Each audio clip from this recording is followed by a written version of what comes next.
Welcome to 5 Minutes of Momentum. These episodes are a short 5-minute burst of inspiration, motivation, and massive action. If you need that little kick up the butt to get things moving and to inspire you to take massive action, then every single Thursday I'll be sending you through a 5-minute episode to download, digest, and implement to finish your week off strong. Are you ready to get started? Let's go. Hey, welcome back to the podcast. Today on 5 Minutes of Momentum, I want to talk to you about one sales mistake that you could be making that's costing you money and something that is super easy to fix, And it's one of the things that kind of gets forgotten and we don't really think about it because we're so busy in our business that we're doing all the things, right? So the one thing is making it easy for people to spend money with you. And I know that seems so simple, but honestly, it's one of the things that I see so often that people haven't considered the customer experience and they haven't considered the hesitation or resistance that happens in the process of signing up for something or spending money with someone, and they get frustrated because it's tech or it's things that they're going to have to do in order for them to improve it.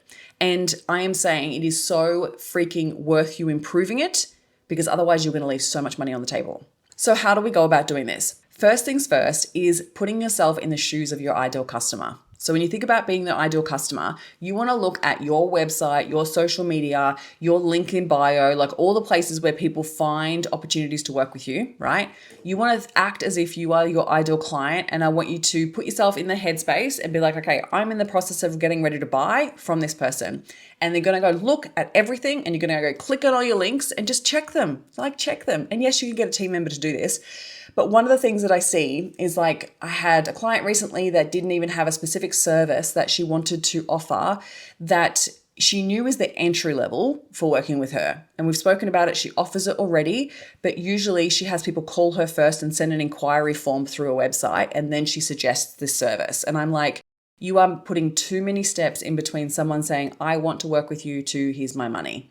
So I want you to think about how you're making it easier for people to say yes. Now, with low ticket offers, this is something that you really need to consider, because if you are making it too hard or there's too many steps, too many clicks, too many hoops they have to jump through in order for them to buy from you, you want to simplify the process. With a high ticket offer, you want to make it obviously a simple process, but you also want to consider the experience of them and what they need from you in order to build trust and before they buy, right? But you definitely want to make it easy. So for instance, I remember saying to someone recently, I was chatting to them in a DM and she was talking about her service offering. And I said to her, why is it not in your links? And she's like, oh, it's on my website. And I'm like, yeah, but if people are on social media and they click through, where do they go for it first? They don't go searching for your website. They go to your links. And if it's not available for them, they can't find it. And she was like, oh, I didn't think I should put it there. And I'm like, why?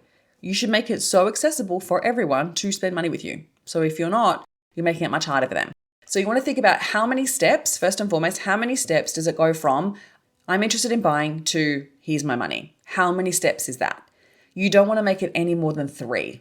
If it's more than 3, if there's too much back and forth, so for instance, if you're like, here, put in an application, and here's a questionnaire you now have to fill out, and it's 30, 50 million questions. I'll give you an example, actually, in my real life, recently just happened. I was looking to get a spray tan recently for my event, right? I wanted to have a spray tan done professionally because of doing it at home, obviously you miss spots, and I was like, I want to do it professionally. So I found this place that's local to me, which is really cool. You don't actually see anyone. The store is not manned, but you basically have this little sign-in process where you literally go and you get let into through the door through your sign-in process, and you don't actually see anyone. You just go into a booth, you click the button, and then you get sprayed, and then you leave, right? Which is cool. Love that concept. But the process of me actually buying was so convoluted that I didn't end up booking. So they missed out on a potential client that was ready. I was so ready. I was like, here, take my money. But they made it hard. Here's how they made it hard. First step was, please download this app to be able to purchase. So I had to download the app. Then I went into the app. Then you had to set up a bloody profile. And in the profile, you had to upload a photo of your license.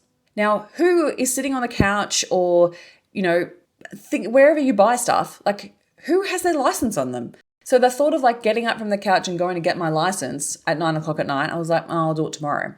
And then I forgot about it. And then I actually went back 2 times, and then I was like, oh, I still don't have my license on me. Because who carries around their license anymore? Like, no one.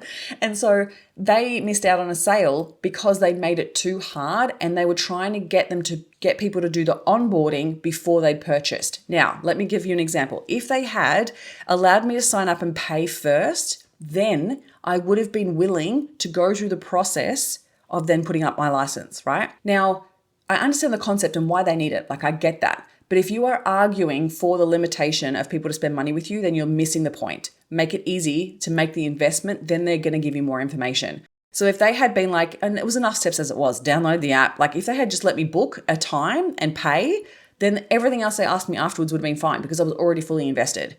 So you want to think about what's the difference between what they need to provide you in order to sign up versus onboarding, right? Separate those two out and make the first part easier. How many clicks does it take for you to let people to sign up?